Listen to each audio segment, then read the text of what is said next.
But once that's too easy, you can try hitting it in the goal each time. No need to try and get multiple touches on it though. Just get one solid touch to put it in the goal. It'll take some time to practice, but once you can do this, you now know how to set up the ball for an air dribble.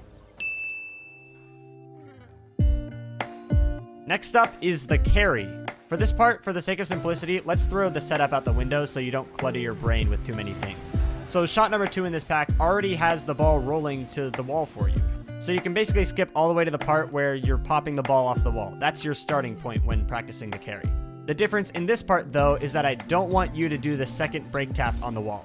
As you hit the ball, I want you to jump, boost, and air roll to be flat all at the same time.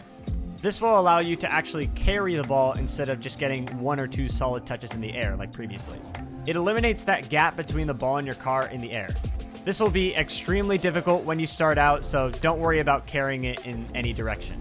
Just try and match the speed of the ball by feathering your boost and gradually pushing it in the direction you want, while also keeping it in the air for a little longer, so you're kind of hitting it at this diagonal angle. There's no specific sweet spot that works best for this every time, since it varies depending on your speed, momentum, and angle, but it's something you'll get a feel for the more you practice it. Practicing the carry will take many hours to be comfortable with, so just don't worry about actually scoring it until you're ready for it.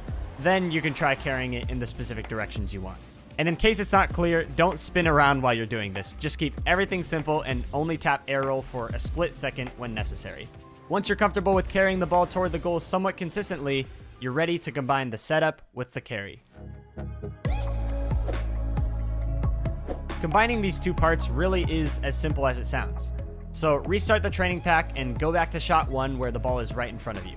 This time, instead of doing the setup and then doing that second break tap on the wall, take what you learned about the carry and apply it here too. There really aren't any tips for this part either, it just comes down to practicing it and bridging that gap between the two parts. Once you can do that, you can now successfully air dribble! Yay! Yay! Yay! Yeah! Anyway, let's move on to some variations that you can do from here.